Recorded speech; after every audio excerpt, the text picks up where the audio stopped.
पुन्हा एकदा देवाचं वचन सांगण्याची संधी त्याने दिली, त्याबद्दल त्याचे आभार मानतो.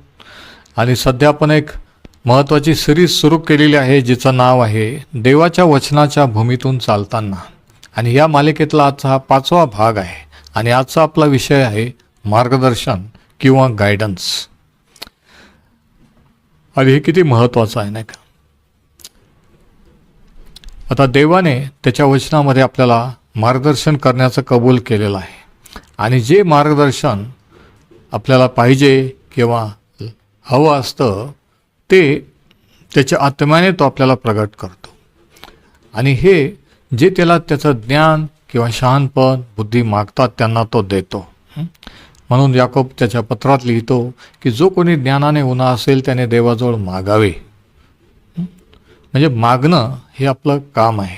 बरेच वेळेस आपण मागत नाही, आपल्याला वाटतं की आपण आपल्या मनाने करू आणि मग प्रॉब्लेम झाल्यानंतर आपण मागतो, प्रेयर करायला लागतो आणि म्हणून आपली फजिती होती, अडचण निर्माण होते. पण देवाचं जे ज्ञान किंवा बुद्धी आपल्याला उपलब्ध आहे ते व्यावहारिक आणि दैनंदिन जीवनासाठी लागू आहे. आणि आज आणखी एक बाब आपण पाहणार आहोत की कशा रीतीने त्याच्या वचनाने तो आपल्याला चालवतो आणि त्याचं शहाणपण किंवा त्याचं ज्ञान किंवा बुद्धी आपल्याला देतो. आणि एका शब्दात जर सांगायचं झालं ते म्हणजे तो शब्द आहे मार्गदर्शन. आणि प्रत्येक क्षेत्रामध्ये मार्गदर्शनाची गरज असते. मग ते राजकीय क्षेत्र असो, धार्मिक असो, शैक्षणिक असो, कौटुंबिक असो, है ना, काउन्सिलर्स किंवा मार्गदर्शक सल्लागार यांची आवश्यकता आहे. पण आनंदाची गोष्ट ही की देव स्वतः त्याच्या आत्म्याने आपल्याला मार्गदर्शन करायला तयार आहे. आणि ज्यावेळेस आपल्याला मार्गदर्शन मिळतं किंवा आपण मार्गदर्शन घेतो तेव्हा आपल्या आयुष्यातल्या कितीतरी प्रॉब्लेम, कितीतरी समस्या आपण टाळू शकतो.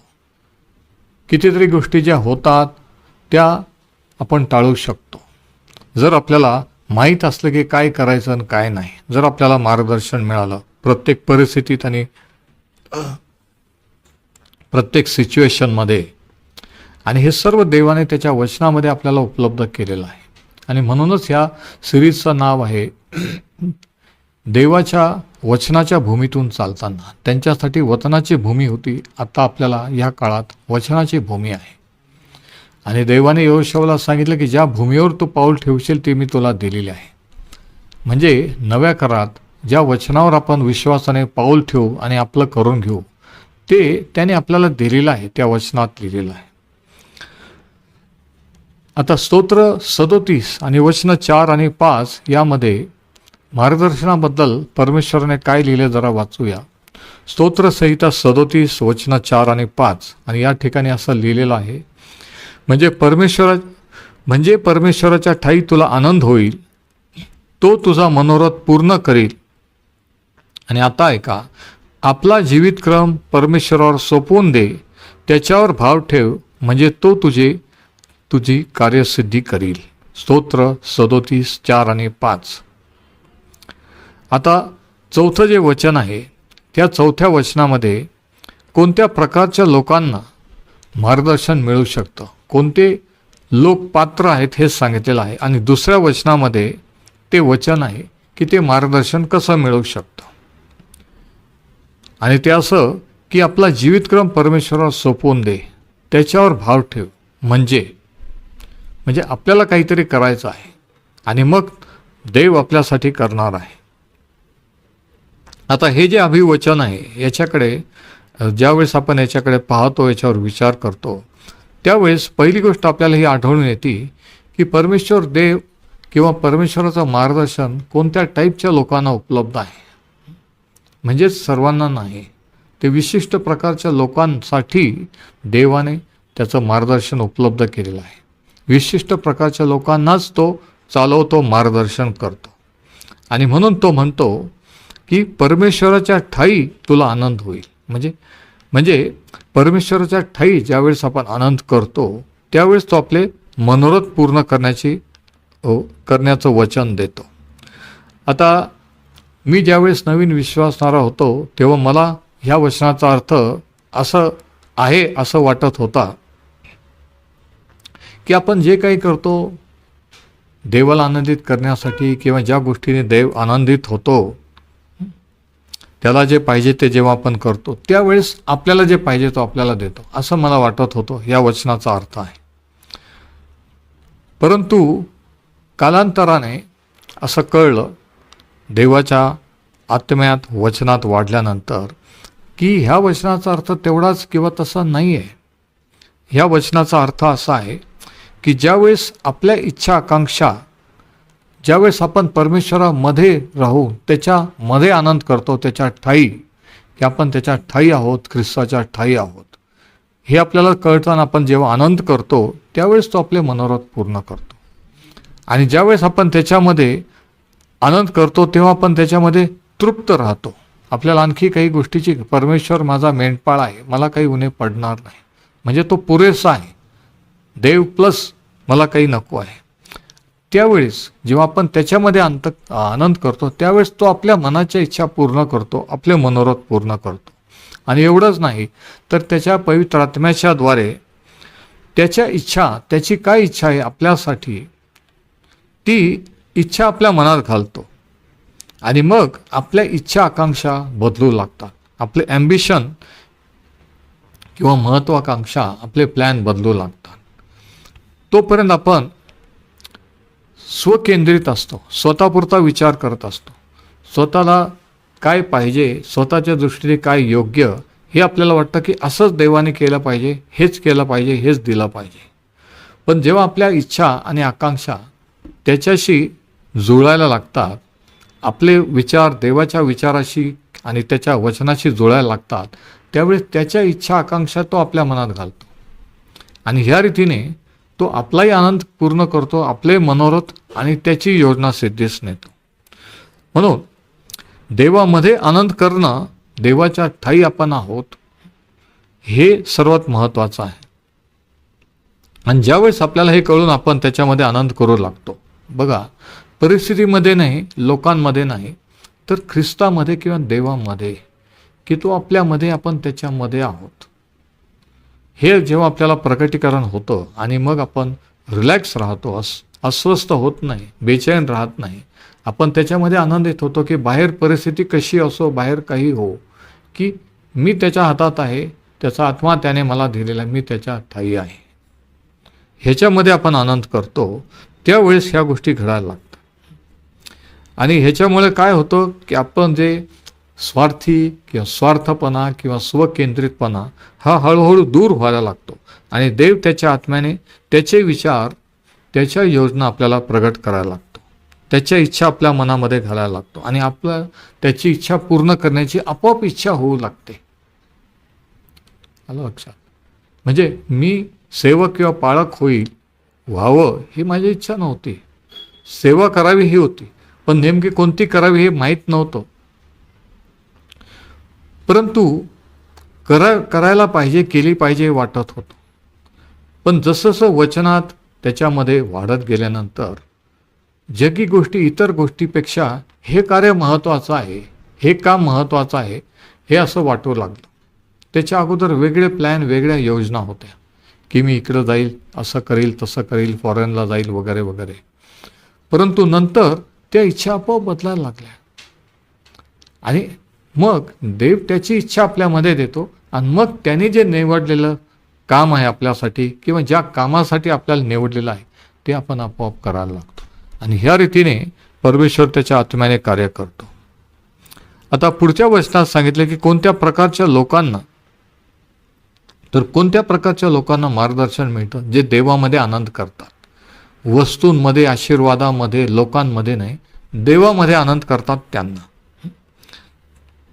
त्यांच्या मनोरथ तो पूर्ण करतो, त्यांच्या इच्छा आकांक्षा पूर्ण करतो. आणि त्याच्या इच्छा, त्याच्या योजना आपल्या इच्छा आणि योजनापेक्षा कितीतरी पट चांगल्या आहेत. आपले प्लॅन, आपल्या इच्छा घडून येतीलच याची गॅरंटी नाही आहे. पण ज्यावेळेस तो त्याच्या इच्छा, त्याच्या योजना आपल्या मनात घालतो, ते करण्यासाठी आपल्याला ही गॅरंटी असते की ते कधी फेल जाणार नाही, कारण तो आपल्याबरोबर आहे आणि त्याने त्याची योजना, त्याच्या इच्छा आपल्यामध्ये घातल्या, म्हणून आपण ते काम करत आहोत. हे जे तुम्हाला मी वचन सांगत आहे, सेवा करीत आहे, वचन सांगावं किंवा शिकवावं, वचन गाजवावं ही इच्छा त्याने माझ्या मनात घातली, की मला समजणं पुरेसं नाही आहे किंवा इतर गोष्टी इतक्या महत्त्वाच्या नाही आहे, पण सर्वात महत्त्वाचं जे आहे ते हे की देव कोण, तो कसा आहे कसा नाही आहे, त्याची योजना काय आहे, त्याने आपल्यासाठी काय केलेलं हे लोकांना सांगावं ही इच्छा माझ्या मनात घातली. आणि मग मला ती इच्छा उत्पन्न झाली. मग मी त्याच्या सान्निध्यात राहून वचनाचा अभ्यास करू लागलो आणि मग सेवेचे दारं उघडायला लागले. म्हणजे ज्या कार्यासाठी मला निवडलेलं होतं ते कार्य करण्याची इच्छा माझ्या मनात झाली, त्याने घातली, मग ते करू लागलो. ज्या कार्यासाठी तुम्हाला निवडलेलं आहे आणि तुम्हाला आता इतर गोष्टीचं महत्त्व वाटतं त्याचं नाही, पण द्विधा मनस्थिती आहे की नाही देवाचं कार्य केलं पाहिजे, काहीतरी केलं पाहिजे.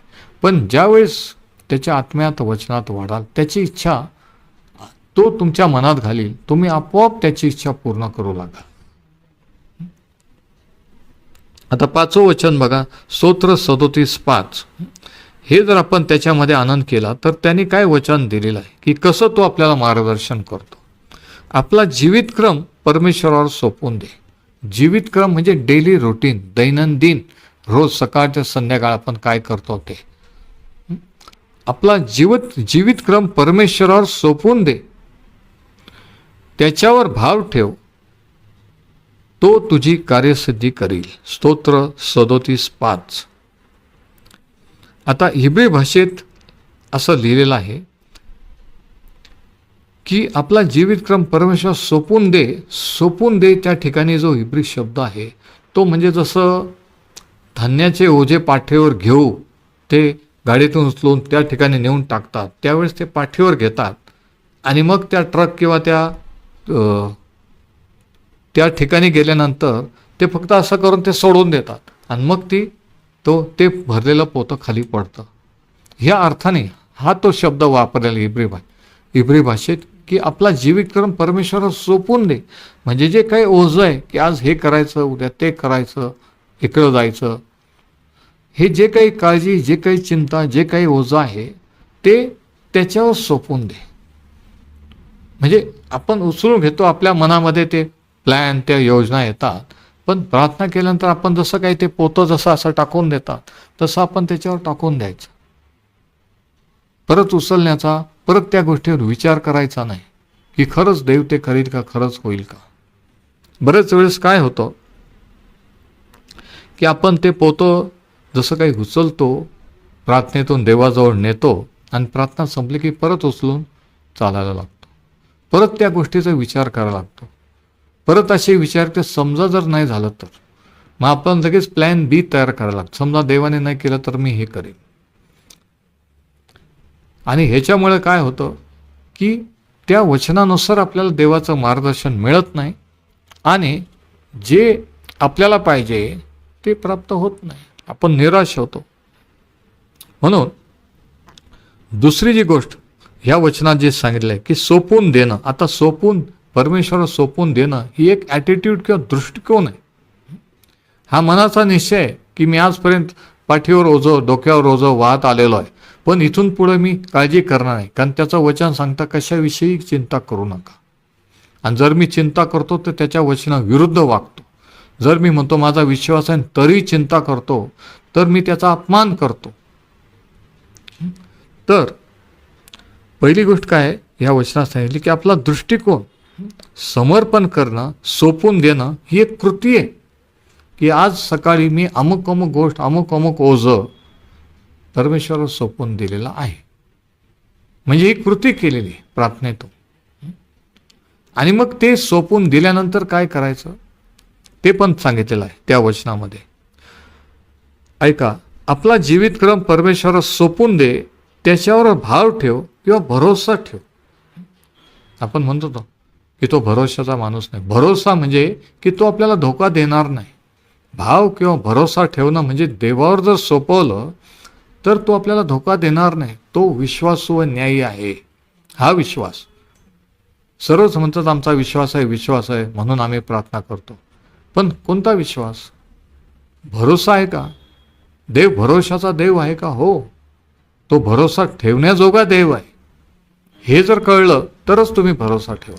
पण तुम्हाला जर माहीत असेल, देवाबद्दल जर गैरसमज असेल, शंका असेल, देवाने असं का केलं, तसं का झालं, असं व्हायला पाहिजे असं, तर तुमचा भरोसा त्याच्यावर राहणार नाही. प्रार्थना करायची म्हणून तुम्ही कराल, की दुसरं काही ऑप्शन नाही म्हणून प्रार्थना कराल, किंवा सगळं काही झाल्यावर प्रार्थना करा, पण याला भरोसा म्हणत नाही. सगळं होण्याच्या अगोदर, करण्याच्या अगोदर प्रार्थना करणं, याला भरोसा म्हणतात, याला विश्वास म्हणतात. आपला जीवितक्रम परमेश्वरावर सोपवून दे, त्याच्यावर भाव ठेव, म्हणजे तो तुझे कार्य सिद्धी करील. म्हणजे ही अट आहे. पहिली गोष्ट त्याच्यावर सोपवून देणं, आणि दुसरी गोष्ट त्याच्यावर भरोसा ठेवणं.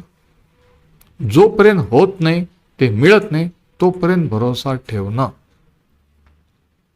आणि मग ती प्रॉमिस, ते वचन आहे की तो तुझी कार्यसिद्धी करील. तो मग ज्यावेळेस आपण त्याच्यावर सोपवतो, त्यावेळेस त्याची जबाबदारी असते की आपल्याला पुढं कसं चालवायचं. म्हणून पहिली गोष्ट आपला दृष्टिकोन, म्हणजे कृती, म्हणजे त्याच्यावर सोपवणं. दुसरी गोष्ट सोपवल्यानंतर, प्रार्थना केल्यानंतर भरोसा ठेवणं, विश्वास ठेवणं की तो देईल. तो भरोशाचा देव आहे, हा विश्वास. आणि तिसरी गोष्ट सांगितलेलं आहे की ह्या दोन गोष्टी केल्यानंतर तो तुझी कार्यसिद्धी करील, ते कार्यसिद्धीच नेईल. हे देवाचं वचन आहे. म्हणजे पहिली गोष्ट आपण आपला मार्ग त्याच्यावर सोपवतो, आपला जीवितक्रम. नंतर सोपवल्यानंतर आपण भिस्त ठेवून, भरोसा ठेवून, अपेक्षा करत वाट पाहत राहतो. आणि ज्यावेळेस तसं करतो, त्याच्यावर अवलंबून राहतो देवावर, त्यावेळेस तो ते घडवून आणतो. म्हणजे जे काय आपण निर्णय घेतला आहे त्याच्यावर सोपवण्याचा, जे काय आपण त्याला समर्पित केलेलं आहे, त्याच्याबद्दल परमेश्वर कार्य करीत असतो. योग्य वेळी ती गोष्ट देत असतो, ते घडवून आणत असतो. आणि हे जसं काय बँकेत जाऊन आपले पैसे डिपॉझिट करणं आहे, की आपण आपले पैसे घेऊन बँकेत जाऊन डिपॉझिट करतो, हे म्हणजे आपले पैसे बँकेला सोपवून देणं आहे. मग नंतर बँकेत पैसे टाकल्यानंतर आपण रोज जाऊन विचारत नाही की माझे पैसे बँकेत आहेत का, माझ्या पैशाला बँक व्याज देते का. आपल्याला माहिती आहे की बँकेत टाकलेले आहेत, सेफ आहेत. तसंच प्रार्थना केल्यानंतर आपल्याला हे माहीत पाहिजे की ह्या गोष्टी मी परमेश्वराला सोपवलेल्या आहेत, आणि मला माहिती आहे की तो विश्वास ठेवण्याजोगा देव आहे, तो धोका देणार नाही, तो विश्वासू आहे. हे जेव्हा कळतं ना, तेव्हा आपण परत काळजी करत नाही. बरेचसे लोक प्रार्थना केल्यानंतर त्यांची काळजी सुरू होते की समजा जर देवाने नाही केलं तर, समजा जर नाही झालं तर, किंवा प्रार्थना केल्यानंतर ते त्यांचे पण प्लॅन, त्यांच्या पण आयडिया घडवून आणायला लागतात. आता ह्याच्यासारखं दुसरं एक वचन आहे नीतिसूत्रे 3, 5 आणि 6 मध्ये, प्रोव्हर्ब्स 3, 5 and 6. आणि या ठिकाणी असं लिहिलेलं आहे, तू आपल्या अगदी मनापासून परमेश्वरावर भाव ठेव. अगदी हा शब्द अंडरलाईन करा. तू मनापासून नाही, तू आपल्या अगदी मनापासून परमेश्वरावर भाव ठेव. म्हणजे कोणती रिझर्व, कोणताही प्लॅन बी, समजा जर देवाने नाही केलं तर मी हे करेल, असा विचार न करता अगदी मनापासून परमेश्वरावर भाव ठेव. किंवा कोणीतरी सांगितलं प्रार्थना करून घ्या म्हणून प्रार्थना की, असं नाही. अगदी मनापासून परमेश्वरावर भाव ठेव. आपल्याच बुद्धीवर अवलंबून राहू नकोस. दुसरी गोष्ट. तिसरी गोष्ट, तू आपल्या सर्व मार्गात त्याचा आदर कर. सर्व हा शब्द अंडरलाईन करा. तू आपल्या सर्व मार्गात त्याचा आदर कर, म्हणजे देवाचा. म्हणजे आणि मग तो काय करेल ते सांगितलेलं आहे. म्हणजे परमेश्वर आपल्यासाठी काही करण्याच्या अगोदर आपण काय केलं पाहिजे हे आपल्याला माहीत पाहिजे. बऱ्याच वेळेस काय होतं, आपण त्याला सांगतो, ऑर्डर देतो, लोकांना सांगतो माझ्यासाठी प्रार्थना करा, ही करा. पण आपण काय केलं पाहिजे त्याचं मार्गदर्शन, प्रार्थनेचं उत्तर मिळण्यासाठी हे आपण करत नाही. आणि मग आपण निराश होतो की मी एवढी प्रार्थना केली, एवढा उपवास केला, एवढ्या लोकांनी माझ्यासाठी प्रार्थना केली, काही झालं नाही, अजूनपर्यंत काही झालेलं नाही, काय करायचं. प्रॉब्लेम हा आहे. प्रॉब्लेम देवाच्या साईडने नाही, प्रॉब्लेम आपल्या साईडने आहे. आणि प्रार्थना कशी करायची, विश्वास कसा धरायचा, हे शास्त्रात सांगितलेलं आहे. मनाने काही करायचं, आपल्याला मनाने करायची गरज नाही आहे. बरेच वेळेस आपण मनाने करतो, मला वाटतं असं केलं तर देव तसं करेल. हे तुम्हाला वाटतं, मला वाटतं, पण देवाला काय वाटतंय, काय केल्याने काय होतं ह्याचे नियम आहेत. प्रार्थनेचे पण उत्तराचे नियम आहेत शास्त्रात. तर ह्यासाठी काय आहे, त्याचं मार्गदर्शन. आज आपण मार्गदर्शनाबद्दल बोलत आहोत. कारण मार्गदर्शन जर मिळालं की हे घर घेऊ का, तो बिझनेस करू का, अमुक व्यक्तीशी लग्न करू का, ह्याच्याविषयी जर मार्गदर्शन मिळालं तरच आपण यशस्वी ठरू. पण जर मार्गदर्शन मिळालं नाही तर आपण भयंकर मोठी रिस्क घेत आहोत. आपल्याला माहीत नाही पुढं काय होणार आहे. आपण याचंच समाधान मानतो की मी प्रार्थना केली, पण त्याची पुढची स्टेप, देवाचं मार्गदर्शन, त्याची इच्छा ओळखून घेतलेली आहे का. आणि ती मिळू शकते. ती ठराविक लोकांना, पालकांना असं नाही, तुम्हाला सुद्धा. कारण तुम्ही पण त्या देवाच्या, त्याने तुम्हालाही त्याचा आत्मा दिलेला आहे. पण कसं मिळवायचं हे माहीत नसल्यामुळे मिळत नाही. कसं मिळवायचं माहीत नसल्यामुळं लोक रेडीमेड पाळक किंवा सेवक शोधतात की कोणाची प्रार्थना देव ऐकतो, कोण प्रार्थना करणार आहे, आणि मग त्यांना आपल्या रिक्वेस्ट पाठवतात. पण हे ख्रिस्ती जीवन नाही. आपण प्रत्येकाने देवापासून मिळवलं पाहिजे आणि त्याच्यामध्ये चाललं पाहिजे. चाललं हे ख्रिस्ती जीवन आहे. म्हणून ह्या मालिकेचं नाव आहे देवाच्या वचनाच्या भूमीतून चालताना. रोज आपण वचन वाचतो, ती वचनाची भूमी आहे आणि त्याच्यातून रोज आपण चालत आहोत. तुम्ही चालत आहे, मी चालत आहे. पण चालताना कसं चालायचं आणि ज्या भूमीवर पाऊल ठेवलं ज्या वचनावर, त्या वचनात लिहिलेलं कसं मिळवायचं हे या सिरीजमध्ये मी तुम्हाला सांगत आहे. तर तू आपल्या अगदी मनापासून परमेश्वरावर भाव ठेव, आपल्याच बुद्धीवर अवलंबून राहू नको. आपल्या सर्व मार्गात त्याचा आदर कर. 3 गोष्टी सांगितलेल्या आहेत. अगदी मनापासून परमेश्वरावर भाव ठेवणं, आपल्या बुद्धीवर अवलंबून न राहणं आणि सर्व मार्गात त्याचा आदर करणं. सर्व म्हणजे किती? सर्व. बहुतेक नाही की आता खूप अवघड आहे, आता हे प्रार्थनेनेच होईल, बाकीचं मी करू शकतो, असं नाही. सर्व बाबतीत त्याचा आदर करणे म्हणजे तो तुझा मार्गदर्शक होईल. म्हणजे त्यांनी हे अटी दिलेल्या आहेत की तू जर हे असं केलं तर मी तुला मार्गदर्शन करेन. याचा उलट अर्थ असा की त्याच्या वचनाप्रमाणे जर आपण नाही केलं तर आपल्याला मार्गदर्शन मिळणार नाही. आपण नेहमी कोणीतरी शोधू की कोण माझ्यासाठी प्रार्थना करून मार्गदर्शन करेल. म्हणजे मग तो म्हणतो हे केल्यानंतर की परमेश्वर तुला मार्ग दाखवील, मार्गदर्शन. आपल्या जीवनातून, दैनंदिन परिस्थितीतून, समस्यात काय निर्णय घ्यायचा, काय करायचं, काय नाही करायचं, कोणाचं ऐकायचं, कोणाचं, ह्याबद्दल तो आपल्याला मार्गदर्शन करेल. तर ह्या 3 कंडिशन, 3 अटी आहेत. मनापासून त्याच्यावर भिस्त ठेवणं, आणि ज्यावेळेस आपण मनापासून त्याच्यावर भाव ठेवतो ना, त्यावेळेस नेहमी आपल्या मनात एक प्रकारची शांती असते. आपण परत काळजी किंवा विचार करत बसत नाही. पण जर आपण प्रार्थना केल्यावरही जर काळजी करतोय, चलबिचल होते, असं असतं, म्हणजेच याचा अर्थ आपला मनापासून आपण त्याच्यावर भाव ठेवलेला नाही. कारण जर ठेवू तर असं होणार नाही. दुसरी कंडिशन जी आहे, दुसरी अट, ती म्हणजे आपल्या बुद्धीवर अवलंबून न राहणे. की किरकोळ गोष्टीसाठी काय प्रार्थना करायची, हे मी हँडल करू शकतो, ते त्यांना विचारू शकतो, ते माझं काम करतील, हे माझं काम करतील. म्हणजे आपण आपल्या बुद्धीवर अवलंबून राहतो. किंवा बुद्धीवर अवलंबून राहणं म्हणजे प्रार्थना केल्यावर सुद्धा जर लवकर झालं नाही, आपल्या मनासारखं झालं नाही, तर आपण ठरवणं की मी असं करेल.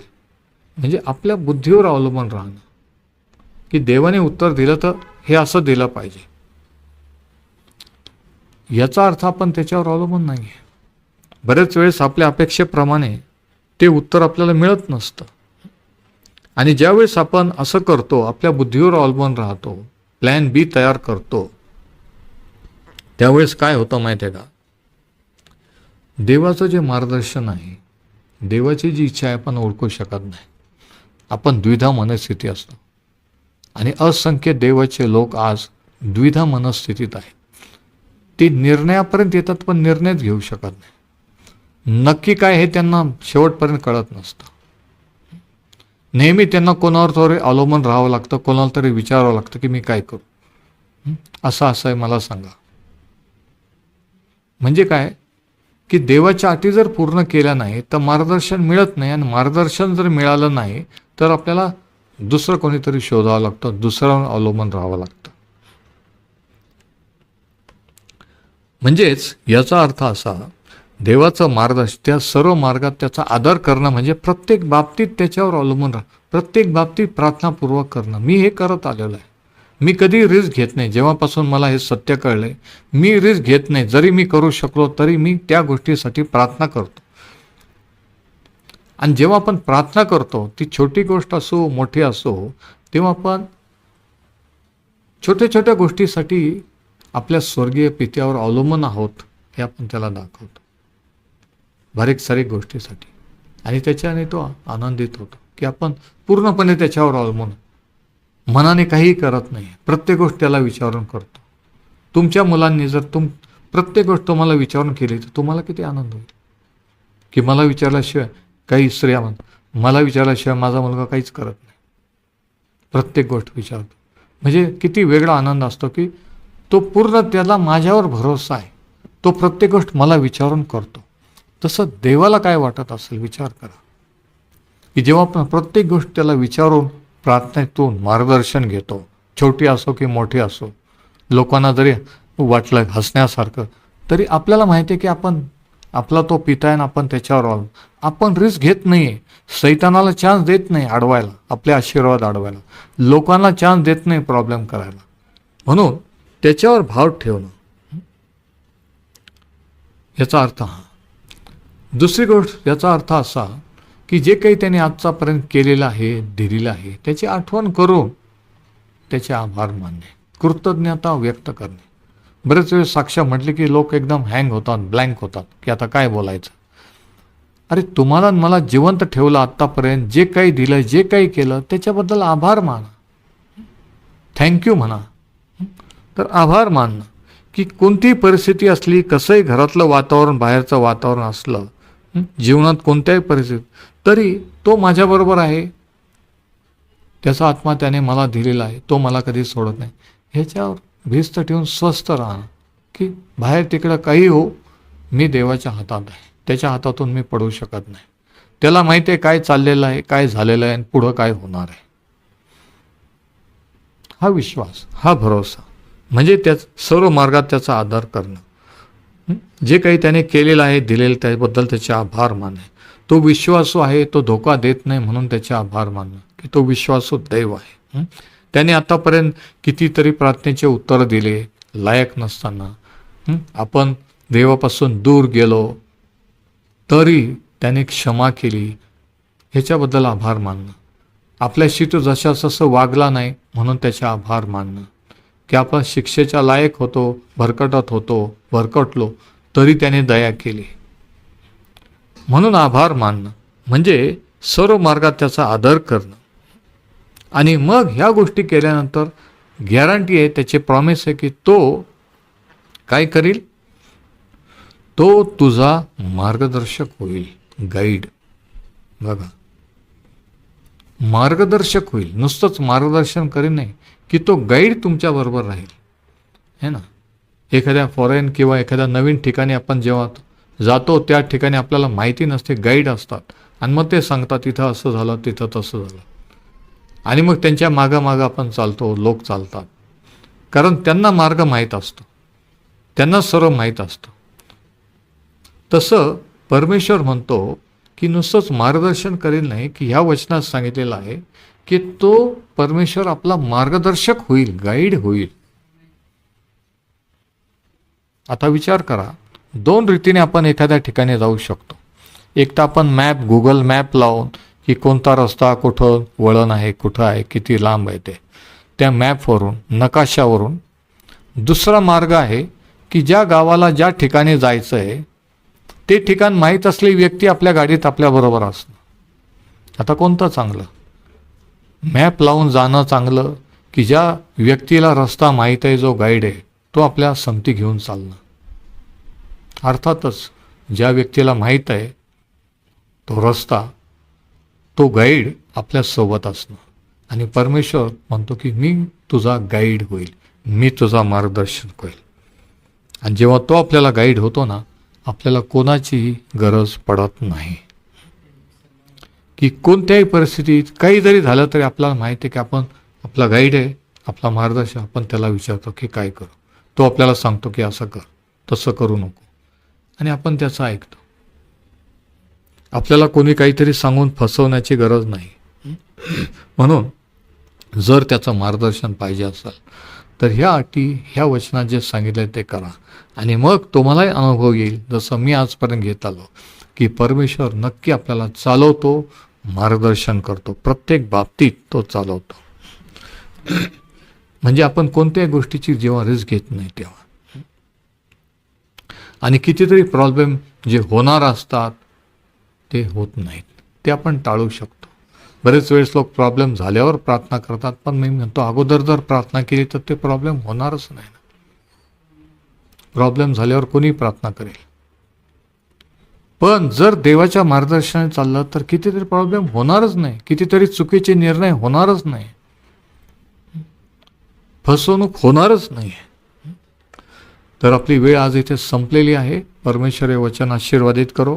ही सिरीज सुरू राहील आणि पुढच्या आठवड्यामध्ये आपण एक विशिष्ट प्रॉब्लेमबद्दल बोलू, की जो कामाच्या ठिकाणी जे नोकरी करीत आहेत, काम करीत आहेत त्यांच्यासाठी. आणि तो विषय आहे कामाच्या ठिकाणी स्वीकार कसा मिळवावा. कामाच्या ठिकाणी प्रॉब्लेम, अधिकारी त्रास देतात, मालक त्रास देतात, कितीही काम केलं तरी त्याच्याप्रमाणे ते खुश होत नाहीत, नेहमी रागवतात, बोलतात. तर अशा ठिकाणी आपण स्वीकार कसा मिळवावा हा विषय आपला पुढच्या आठवड्यात असेल. आणि मला माहिती आहे की तुम्ही माझ्यासोबत असाल. परमेश्वर हे वचन आशीर्वादित करो.